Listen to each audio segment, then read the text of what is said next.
Alright. What's up mga kapulido? Part 2 nung ating on the beat FI na setup. Yung unfinished project. No, I mean, yun nga, salblay yung cam. Ito yung cam nun na nakagrind yung compression release. So gagawin ko ng part 2 syempre. Nakabili na siya. Ito, Yolak. Ayan, kung titingnan nyo yung kanyang compression release, dapat mas mataas compare sa kanyang cam loop. Ito yung cam loop. Ito yung compression release. Kasi pag pumatong yan, i-release niya yung, pasisingawin niya yung compression ng konti. So, plug and play na to dito. Salpa ka na lang. Ano lift to sa? 5.5? 5.5 daw. So, syempre, dahil stock yung cam niya, naka-injector na siya. Rich siya masyado, syempre. Pero, tumatakbo siya ng maayos. Malakas naman. Kasi gumanda yung compare sa stock. Lagyan pala natin air cleaner yan. Tinanggal natin yung mali ng pananaw na tinatanggal ang air cleaner. Para hindi kumakain ng aligabok. So, steel bore to. Malamang, pwede na siyang atawin yan kasi na break-in na siya. 1 week din siya na bago bumalik. So mamaya try natin kung anong makakaya nito. Pero still delay ang speed meter dahil naka-by 17 siya. Alright, part 2 with FI setup. So salpak ko lang to. Dukutin lang natin, hindi natin kailangan buksan yun. Plug and play. Yo, update. Tumapang ang kanyang tunog. Sige nga, try nga. Oh. What's up, Basher? Yeah, try naman sa understand. Glilimit siya eh. Pero mag-i-ECU na rin ito mga kapulido. Bali, try lang natin. Tahimik naman yung Yolak cam. Kailangan lang ng tuning. Pero mag-i-ECU rin naman siya. Magpaparemap siya. Racing ECU pala kasi pang idle rumble daw. Tsaka rapid backfire.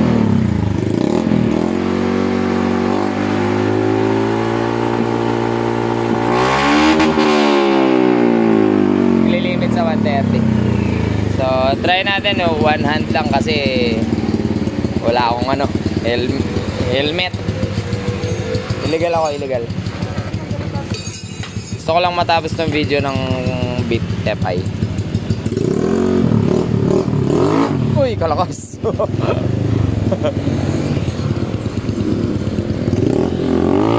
Uy, malupit ah. Oo, malupit siya.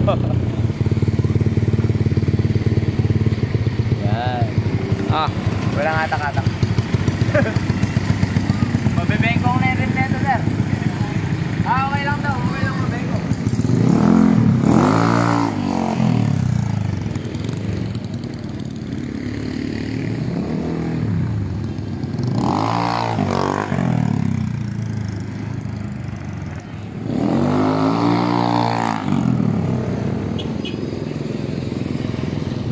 Isang kamay lang ako.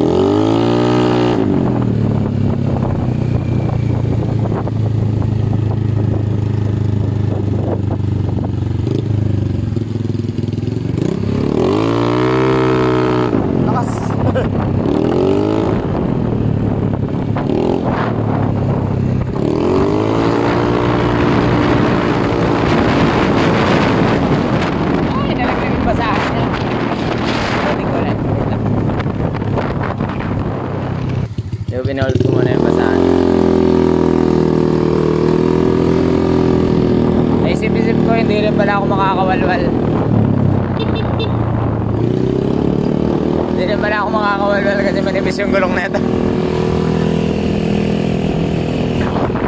Show use only. Tapos nakaisang kamay pa.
bro, sorry.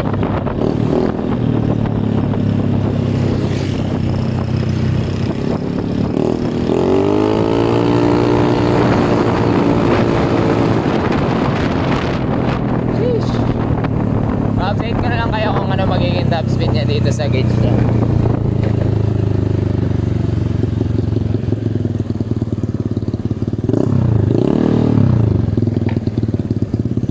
Yan, so dito ko birahin mamaya. Ay, naka.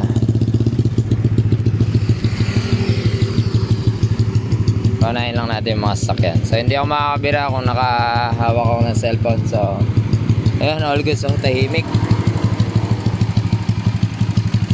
Tahimik yung Yolak Cam 5.5. Para stock lang din eh.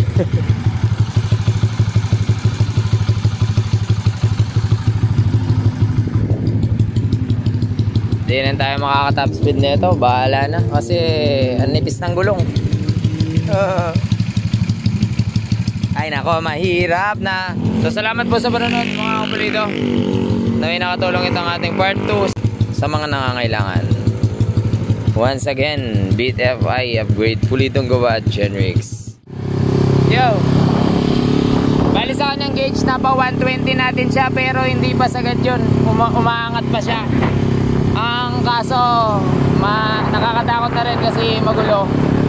Tapos meron pa talaga siya. Medyo matagal na mag-accelerate talaga dahil mabigat yung bola. Pero malaki ang advantage compare sa stock. Compare sa stock kasi minsan hanggang 105 lang ang takbo talaga. So ito talagang pumapalo pa siya kanina.